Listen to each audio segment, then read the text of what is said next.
Hello everyone, this is Shehzad Auto and you are welcome to Maths with Shehzad Auto। आज के इस video lecture में हम IBA की टेस्ट में जो मैथमेटिक्स का पोर्शन है, जो टेस्ट आज आईबीए ने कंडक्ट किए उसको सॉल्व करते हैं। मैथमेटिक्स जो क्वेश्चन हैं वो फ्रॉम 51 to 70 तक टोटल 20 क्वेश्चन हैं। तो हम 51 से स्टार्ट करते हैं। 51 पे ये क्वेश्चन है, the value of 3 into 10 power 1 plus 4 into 10 power 0 is equal to. अब इसको हम सॉल्व करते हैं। 51 3 into 10 power 1 plus 4 into 10 power 0। 3 into 10 power 1 तो ये तो 10 के इक्वल हो जाता है, प्लस 4 इंटू 10 पावर 0, 10 पावर 0 1 के इक्वल है। अब ये 30 प्लस 4, 30 प्लस 4 34, तो 34 है ऑप्शन सी पे। तो जो इसका ऑप्शन वो सी वाला सही है। 51 हो गया। 51 के बाद हम आते हैं 52 पे। अब 52 पे in a line segment P Q the right bisector passes through its. अब ये लाइन सेगमेंट है पी क्यू। अब पूछता है कि जो इसका राइट बाइसेक्टर है वो कहाँ से पास करेगा। तो राइट बाइसेक्टर हमेशा जो पी क्यू की मिड पॉइंट है जो इस जगह होगी गालमन, इस जगह से क्रॉस करेगा। ठीक है, तो इसका जो सही ऑप्शन है वो होगा मिड पॉइंट वाला। In line segment P Q the right bisector passes through it's mid point. अब 52 के बाद आते हैं 53 पे जो क्वेश्चन है।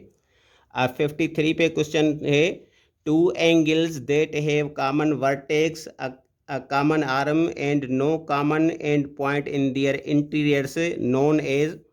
अब इस क्वेश्चन का मतलब ये है कि हमारे पास दो एंगल्स हैं। मैं फिगर ड्रा कर लेता हूँ। A B C D. अब ये जो फिगर है इसमें ए बी डी और डी बी सी, ये मैं दो एंगल्स लिखता हूँ। एक एंगल है ए बी डी और दूसरी एंगल है D B C, angle D B C. अब ये जो एंगल ए बी डी है इसका वर्टेक्स कौन सा है? इसका वर्टेक्स है बी, और इसकी जो आर्म्स हैं वो कौन सी हैं? एक आर्म बी है और इसकी दूसरी आर्म है बी डी। ये जो एंगल है डी बी सी, इसमें जो वर्टेक्स है, वर्टेक्स कौन सा है? वर्टेक्स इसका बी है, और जो इसकी आर्म्स हैं, आर्म्स भी बोलते हैं, साइड्स भी बोलते हैं, वो इसकी हैं बी डी और बी सी, बी डी और बी सी। ये जो इंटीरियर है ये interior D B C angle का है, और ये जो इंटीरियर है वो ए बी डी एंगल का है। ठीक है, अब सवाल को समझते हैं कि two angles that have common vertex. Common vertex, ये जो बी है वो इस एंगल का भी वर्टेक्स है, यानी ए बी डी एंगल का भी वर्टेक्स है और डी बी सी का भी वर्टेक्स है। तो दोनों का कॉमन वर्टेक्स एक ही है, कॉमन आर्म, यानी दोनों में एक साइड कॉमन होनी चाहिए। तो कौन सी साइड कॉमन है? B D. अब ये जो बी डी है वो एंगल ए बी डी में भी है, और जो बी डी है वो एंगल डी बी सी में भी है। तो इनमें जो एक साइड है वो कॉमन है। ठीक है, वर्टेक्स भी कॉमन है और एक साइड भी कॉमन है। बाकी रही बात इनके जो इंटीरियर्स हैं, तो ये जो इंटीरियर्स है, इंटीरियर वाले जो पॉइंट्स हैं वो डी बी सी एंगल की हैं, और ये जो पॉइंट्स हैं वो इंटीरियर है एंगल ए बी डी का। सीधी सी बात है, अगर कोई पॉइंट इस इंटीरियर में होगी तो वो इसमें नहीं होगी, और अगर इसमें होगी तो इसमें नहीं होगी। ठीक है, यानी इनकी जो इंटीरियर्स में जो पॉइंट्स हैं उनकी अगर इंटरसेक्शन करेंगे तो उनकी इंटरसेक्शन नल सेट आ जाएगी, कोई भी उनमें पॉइंट कॉमन नहीं है। तो ये कौन सी एंगल्स होती हैं? ये होती हैं एडजासेंट एंगल्स। तो जो 53 पे क्वेश्चन है उसका सही ऑप्शन होगा B, adjacent angles. Question number 54, if +5 means profit of ₹5 then -5 means. सीधी सी बात है, अगर जो +5 है क्वेश्चन नंबर 54, जो +5 है वो रिप्रेजेंट करता है किसको? Profit of ₹5। तो जो -5 है वो रिप्रेजेंट करेगा लॉस ऑफ ₹5। तो इसमें जो ऑप्शन सही होगा वो ऑप्शन सही होगा ए, लॉस ऑफ ₹5। 55 पे सवाल है कि let A and B two sets and if number of elements in A is equal to 3 and number of elements in B is equal to 4 then number of elements in A cross B. ठीक है, तो इसमें जो number of elements in A है, यानी ए में जो members की तादाद है वो कितनी है? वो 3 है। और जो बी में मेंबर्स की तादाद है वो कितनी है? वो 4 है। अब ये पूछता है कि अगर इसकी क्रॉस प्रोडक्ट करेंगे तो क्रॉस प्रोडक्ट में कुल ऑर्डर्ड पेयर्स कितने आएंगे? ठीक है, तो क्रॉस प्रोडक्ट में टोटल कितने ऑर्डर्ड पेयर होते हैं? उसके लिए हमारे पास फार्मूला आता है ये, number of elements in A cross B is equal to number of elements A into number of elements in B. Number of elements in A is equal to 3 into number of elements in B is equal to 4। अब इनकी multiplication करेंगे तो product आ जाएगी 12, यानी इसका जो correct option है वो 12 यानी ए वाला है। अब आते हैं 56 पे, इन विच क्वाड्रेंट पॉइंट 2 - 3 लाइज। अभी हम कार्टेशियन कोऑर्डिनेट में पढ़ते हैं।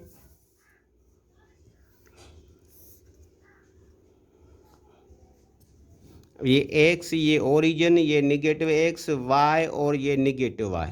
ठीक है, अब ये जो फर्स्ट क्वाड्रेंट में इसमें एक्स भी पॉजिटिव होता है और वाई भी पॉजिटिव होता है। जो सेकंड क्वाड्रेंट है उसमें एक्स निगेटिव होता है, वाई पॉजिटिव होता है, और इसमें एक्स भी निगेटिव होता है, वाई भी निगेटिव होता है। और जो फोर्थ क्वाड्रेंट होता है उसमें एक्स होता है पॉजिटिव और वाई होता है निगेटिव। ठीक है, तो अब ये जो पॉइंट है, ये पॉइंट है 2 - 3, 2 - 3। ठीक है, तो इसमें जो फर्स्ट कोऑर्डिनेट है वो पॉजिटिव है और जो सेकंड कोऑर्डिनेट है वो निगेटिव है। ठीक है, तो हम देखेंगे कि वो कौन सा क्वाड्रेंट है जिसमें फर्स्ट कोऑर्डिनेट पॉजिटिव होता है और सेकंड कोऑर्डिनेट निगेटिव होता है। तो ये होता है फोर्थ क्वाड्रेंट, यानी फोर्थ क्वाड्रेंट में जो है वो एक्स पॉजिटिव होता है और वाई निगेटिव होता है। तो ये जो ऑर्डर पेयर है 2 - 3 ये लोकेट करेगा फोर्थ क्वाड्रेंट में। तो इसका जो सही ऑप्शन होगा वो होगा डी वाला, यानी फोर्थ क्वाड्रेंट वाला।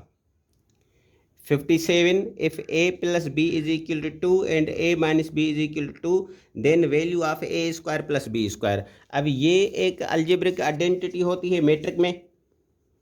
57 ये अलजेब्रिक आइडेंटिटी है, 2 bracket start a square plus b square is equal to a plus B whole square plus a minus B whole square. अब इसमें वैल्यूज पुट करते हैं, a प्लस बी की वैल्यू 2 पे square, a minus B की value भी 2 है, 2 पे स्क्वायर, 4 + 4, 4 + 4 8।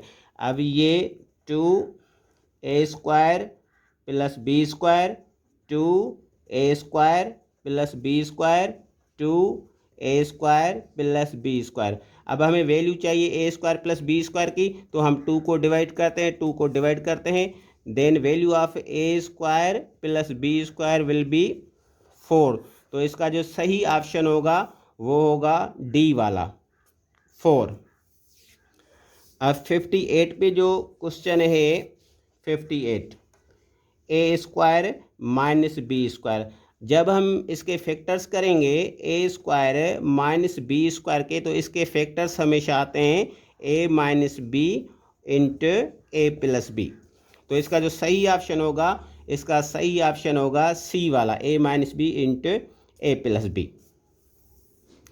अब 59 पे जो सवाल है, the polynomial expression X square plus 7x plus 3 with respect to the terms is called. अब देखेंगे कि ये जो पोलिनोमियल एक्सप्रेशन है इसमें टर्म्स कितने हैं। अब ये X square plus 7x plus 3, 1 2 3, there are 3 terms in this polynomial expression. Therefore we can say that this is trinomial. तो इसका जो सही ऑप्शन होगा, इसका सही ऑप्शन होगा बी। ये जो पॉलिनोमियल एक्सप्रेशन है वो ट्राइनोमियल है। Question number 60, 3a minus 2b whole square is equal to 9a square minus hash plus, इस जगह प्लस की निशानी है, प्लस 4b स्क्वायर। अब ये जो टर्म है एम्प्टी, मिडिल टर्म मिस है, वो हमें ढूंढना है कि मिडिल टर्म कौन सा है। ठीक है, तो हम ये जो है 3a minus 2b whole square, इसको एक्सपेंड करते हैं इस अलजेब्रिक आइडेंटिटी पे। a minus b whole square is equal to a square minus 2ab plus B square. इस पे एक्सपेंड करेंगे तो पता चल जाएगा कि इसका एम्प्टी कौन सा है। 3a minus 2b whole square, 3a whole square minus 2, 3a 2b plus 2b whole square, 9a square minus इसकी मल्टीप्लिकेशन, तो ये 12ab प्लस 4b स्क्वायर। ठीक है, अब देखते हैं कि वहाँ कौन सी जो चीज़ है वो रिक्वायर्ड है। ठीक है, तो 9 स्क्वायर है, माइनस की साइन भी है, और प्लस 4b स्क्वायर है, ये जो चीज़ है वो मिस है, यानी 12ab इसका करेक्ट ऑप्शन होगा 12ab। डी वाला ऑप्शन इसका सही है, तो हम डी को टिक कर लेते हैं।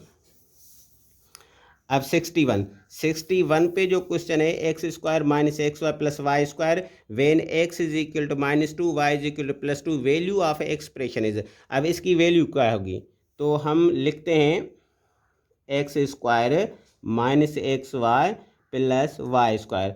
एक्स में वैल्यू पुट करते हैं माइनस टू पे स्क्वायर माइनस एक्स की वैल्यू माइनस 2 इंटू वाई की वैल्यू 2 प्लस वाई की वैल्यू 2 पे स्क्वायर, तो ये 4 माइनस इंटू माइनस, ये भी 4 और ये भी 4। अब इनका एडिशन हो जाएगा 12, तो करेक्ट ऑप्शन होगा 12, यानी ए वाला इसका ऑप्शन सही है। 62 पे ये सवाल है, under root x plus under root y into under root x minus under root y. अब इसको सॉल्व करते हैं, under root x plus under root y into under root x minus under root y, under root x whole square minus under root y whole square. ये 2 ये radical sign में cancel हो जाएंगे और ये 2 भी रेडिकल साइन में cancel हो जाएंगे, तो हमें जवाब मिलेगा एक्स माइनस वाई, यानी इसका जो करेक्ट ऑप्शन है वो है डी वाला, एक्स माइनस वाई। अब ये 63 पे क्वेश्चन है, logarithm of m to the n to the base है। अब ये लॉगरिथम का फर्स्ट लॉ है, हमने मैट्रिक में पढ़ लिया है, ये इक्वल होता है logarithm of m into n to the base a, this is equal to logarithm of m to the base a plus logarithm of n to the base a। ठीक है, तो ये कौन सा ऑप्शन है, ये है ऑप्शन ए, यानी इसका करेक्ट ऑप्शन होगा ए।